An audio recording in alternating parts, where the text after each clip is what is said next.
آغا خوئی کے بڑے داماد ہیں سید نصر اللہ المستنبت.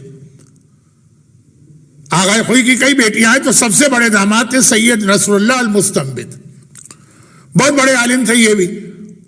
آغا خوئی کے انتقال سے 6 سال پہلے ان کا انتقال ہو گیا، ورنہ تو کافی امکان تھا کہ آغا خوئی کے بعد یہ مرجع بنیں گے. اور بہرحال ان کے بارے میں بھی وہی ہے جو صدام کا ایک طریقہ کار تھا. ایسے بڑے بڑے علماء اور مجتہدین کو یا روڈ ایکسیڈنٹ میں شہید کروا دیا جاتا تھا، اور یا پھر ہاسپٹل کے علاج میں زہریلی سوئی کے ذریعے ان کو شہید کیا. وہ ایک الگ چیز ہے. سید نصر اللہ المستنبت ایک واقعہ سناتے ہیں، یہ کنفرم ہے، ڈاکومنٹڈ ہے. اور وہ یہ ہے کہ آغا خوئی کے یہاں کا ایک طریقہ کار یہ تھا کہ ایام ازاں میں روزانہ ان کے گھر میں لیڈیز کی مجلس ہوتی تھی. اور ہمارے مجتہدین اور مراجع کون سے ان کے عالیشان محل یا بڑے بڑے مکانات ہوتے ہیں، چھوٹا سا گھر تھا. تو آغا خوئی روزانہ جو مجلس کا وقت ہے مثلا 9 بجے، اس سے پہلے اپنے گھر سے نکل جاتے تھے. اور جب عورتیں آتی تھی پورا گھر عورتوں سے بھر جاتا تھا، اور جب مجلس ختم ہوتی تھی اس کے بعد واپس تشریف لاتے تھے. ایک دن پتہ نہیں کیا بات ہو گئی کہ وہ گھر سے نہیں نکل سکے، گھر میں ہی رہے. اب عورتیں آئیں، پتہ چلا کہ آغا خوئی گھر میں، گھر چھوٹا سا، بطور مثال میں کہہ رہا ہوں 2 کمرے تھے، کمرے میں تو خود آغا ہیں. تو باقی ساری عورتیں بڑی مشکل سے ایک دوسرے کمرے میں کچھ سمائی کچھ نہیں سمائی، آدھی رہیں آدھی چلی گئیں، جگہ ہی نہیں. یہ ہے ہمارے مراجع جن پہ اعتراض ہوتا ہے کہ وہ خمس کھانے والے ہیں اور ہمارے پیسے سے عیش و آرام کرنے والے ہیں، اور پتہ نہیں کتنی ان کی کوٹھیاں ہیں اور کتنے بنگلے ہیں اور کتنی گاڑیاں ہیں. دیکھیں بات بہت اہم ہے، لیکن وقت میرے ہاتھ سے پھسل کے نکل رہا. تو آغا خوئی اس دن گھر میں ہی رہے. تو جس کی وجہ سے مجلس سمجھیے آدھی خواتین تو رہی نہیں سکی، وہ دروازے سے ہی چلی گئی، اور جو تھی وہ بھی جلدی جلدی مجلس پڑھ کے نکل گئی. یعنی جو عورت میں ایک شرم و حیا ہوتی ہے نا، چھوٹا سا گھر ہے، برابر میں اتنا بڑا مجتہد، مرجع تو شاید اس وقت تک نہیں ہوئے تھے، اتنا بڑا مجتہد، مجلس نہ پڑھی جائے.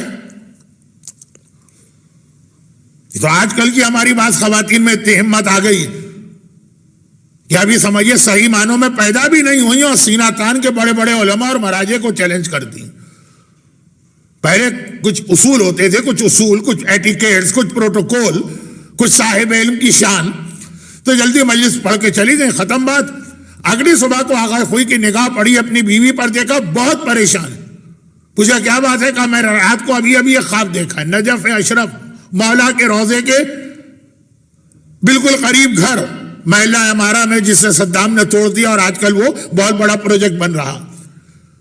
میں نے خواب میں دیکھا کہ آپ کی موت ہو گئی ہے. بیوی کا دل ویسے ہی زیادہ پریشان ہوگا، نیند اڑ گئی ہے میری. اور واقعاً اس دن آغا خوئی بیمار پڑے، اور اتنے بیمار کہ آنکھوں کی بینائی آلموسٹ آدھی رہ گئی چند گھنٹوں میں، بستر سے اٹھنے کی طاقت نہ رہی. اب ان کے داماد کہتے ہیں کہ نصر اللہ مستنبت جب وہ آغا خوئی اس دن اجتہاد کا درس دینے نہیں آئے تو میں گھر گیا معلوم کرنے کیا بات.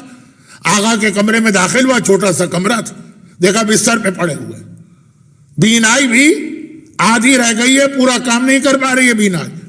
اور حالت یہ کہ چہرے پہ اتنی سویلنگ ہے اور اتنا ورم ہے کہ ناک اور چہرے میں فرق نہیں لگ رہا ہے، اتنا وہ چہرہ سوجا ہوا ہے، اور اس سویلنگ کی وجہ سے اتنا سرخ. گھبرا گیا میں، یہ آپ کی حالت ہوئی ہے، کوئی علاج، کوئی ڈاکٹر، کوئی طبیب؟ کہا یہ الماری کھولو. میں نے الماری کھولی، کہا اس میں مٹی نظر آ رہی ہوگی. میں نے کہا ہاں. کہا وہ اٹھا کے میرے چہرے پہ لگاؤ. میں نے اپنے اندازے سے پہچان لیا کہ یہ خاک شفا لگ رہی. وہ مٹی اٹھا کے آغا کے پورے چہرے پہ لگائی اور گھر آ گئی. اگلی صبح کو دیکھا کہ آغا خوئی اسی پرانے انداز کے ساتھ ممبر پہ بیٹھے ہوئے اجتہاد کا درس دے رہے.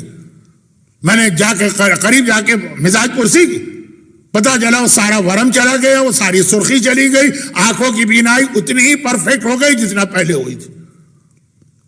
میں نے ریکنفرم کیا کہ وہ مٹی کا وہ خاک شفا تھا. اور مجھے پتا ہے کہ جس چیز کا کوئی علاج نہ ہو میرے مظلوم جد سید ہے نا، خاک شفا.